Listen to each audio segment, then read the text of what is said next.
Jake's Stadium Pizza has been a staple at training camp, feeding Vikings fans since 1972. And now that the lockout is over, fans won't have to miss a bite. School's out for the summer, but school cafeterias are busy as they get ready to feed hundreds to thousands of kids each day. Betsy, it's really not. In fact, the DNR says the last known time a person was bitten by a rattlesnake in Minnesota was in 2000. The last time somebody died from it, way back in 1868. The program is run through the Minnesota Department of Education, which reimburses nonprofit organizations that provide free meals to children when school is not in session. Governor Branstad has a different vision than at least one state senator, who is calling for a special session to help keep workforce offices available to the unemployed. Both Representatives Murray and Poppy actually left for St. Paul this afternoon in anticipation that everyone will be called back tomorrow. Live in studio, Andrew Lovelette, ABC 6 News. And now, sports on ABC 6 News. Minnesota pulled off a late-night win in Oakland on Friday. Tonight, the Twins will go for a series win against the Athletics and try to move within 5 games of the division-leading Tigers. The Twins started the scoring off in the first. With 2 outs and a runner on second facing Guillermo Moscoso, Michael Kadire slashes one to right. Ben Revere comes around to score as the Twins go up 1-0. Kadire went for 2 on the throw, but the A's tagged him out to end the inning. It's all tied at 1 in the second when Delman Young singles to center field and Jim Thome comes on in to score the go-ahead run. But in the bottom half of the frame, the A's would take the lead as Jameel Weeks sends a triple deep to center and out of Revere's reach. Cliff Pennington comes home to give Oakland the lead. Well, it was a close one until the A's tacked on 4 runs in the 5th inning. With tomorrow's looming trade deadline, several Twins players have been thrown around in trade rumors. A Twins Nationals trade for Denard Span is still getting a lot of buzz, with Nats closer Drew Storen potentially coming in return. Albert Lee Post 56 won their first game in the State Legion Baseball Tournament, but lost to Eden Prairie last night. So today it became a must-win situation for the Tigers. Unfortunately, their trip to state would come to an end this morning. Hopkins beat the Tigers 3-2, knocking them out of the double elimination tournament. Still a great season for Post 56, who hadn't qualified for the tournament in many years. Vikings players will report for training camp tomorrow, and today the team announced a new free agent signing to join up with the squad in Mankato. It's no surprise that after the departure of Sidney Rice that the Vikings were in the market for a receiver. Today the Vikings signed free agent Michael Jenkins, a former Atlanta wide receiver who should be familiar with the offense since he worked with new Vikings offensive coordinator Bill Musgrave in Atlanta. Jenkins has signed a 3-year deal. While nothing's been made official with first-round draft pick Christian Ponder as of tonight, second-round pick Kyle Rudolph was officially signed today. The Colts have re-signed quarterback Peyton Manning to a long-term deal.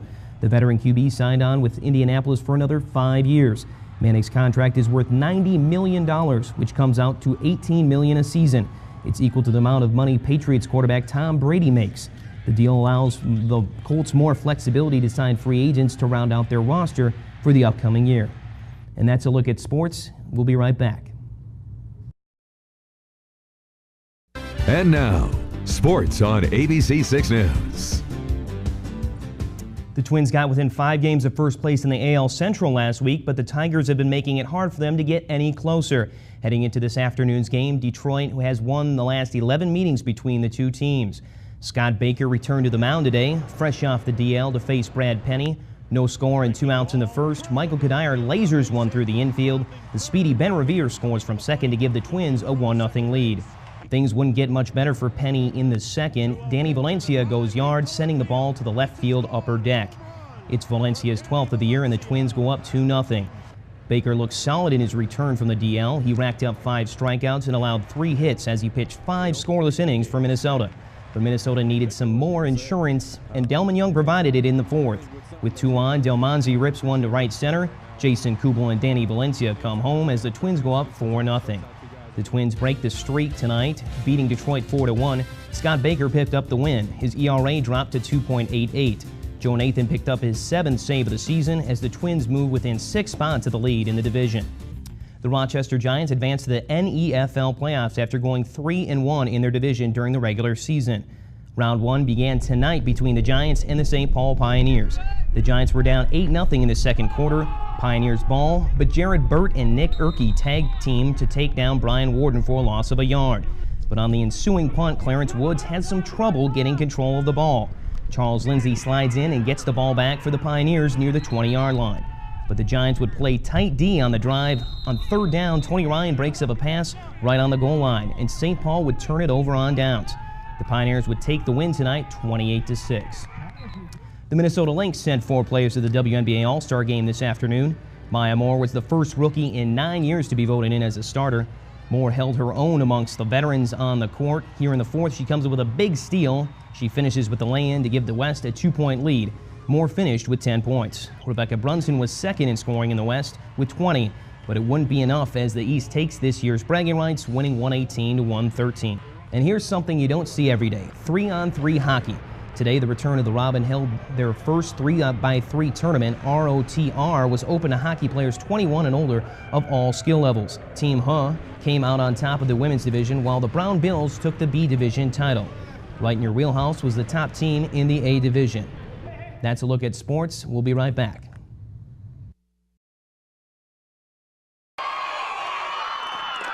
There's a special feeling surrounding the St. Ansgar football team this year. It's been a lot of fun. Everyone's really excited, and hopefully we do really good on Saturday. Definitely there's been a lot of excitement in the air.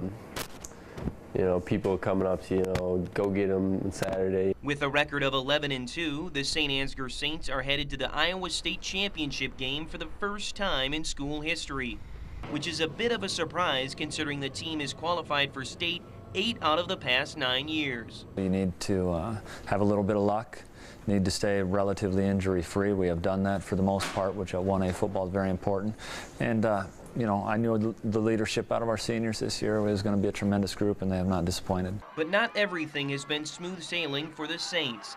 They started the season with a 1-2 record, and during the playoffs, the team and the community lost 17-year-old Allison Smith, who was killed when the car she was driving slammed into the back of a school bus that was stopped. The football games didn't seem quite as important after that in terms of, what's really important in life. Allie was a team statistician for 3 years, and the team says her contributions are still being felt today. Knowing that she's watching down on us and helping us out it helps a lot. I think it's just a little extra motivation, to keep going, no matter if you're tired or, what else, just give it all, your all, In St. Ansgar, Andrew Lovelette, ABC 6 News.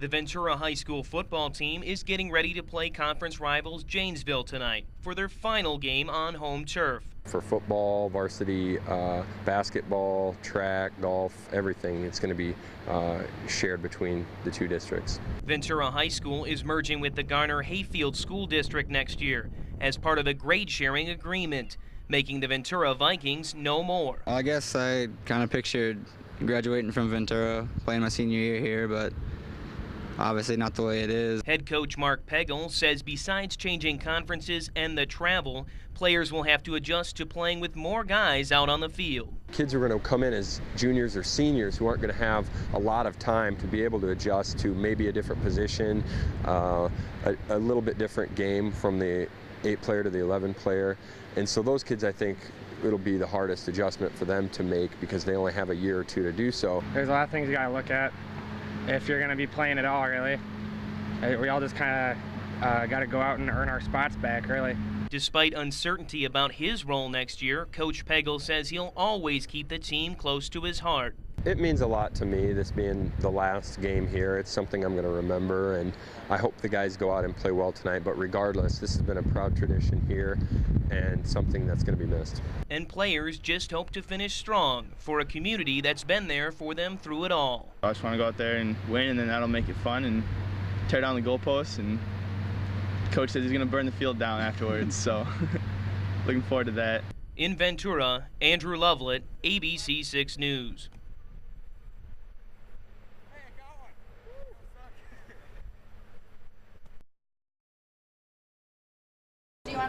Football fans are glad to see the Vikings return to Mankato, but even more so are local businesses. We like to see them come to town. It means a lot to the whole community.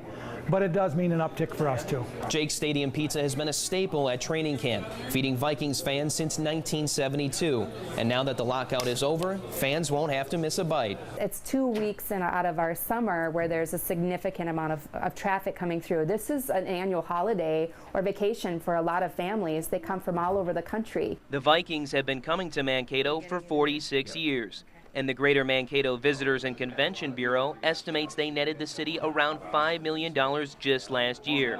And not only do the restaurants, hotels, and sports memorabilia shops benefit financially from the Vikings' 2-week stay, they also gain a lasting relationship and camaraderie with one another. We have several days that they're required to wear the colors, even though we have a Packer fan in the midst of us.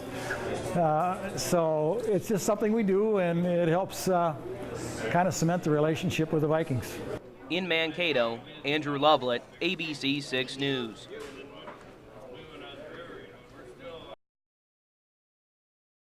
The Whitewater Park in Charles City is officially open, and river enthusiasts couldn't have dreamed of a better place. People have used the line from the Field of Dreams movie.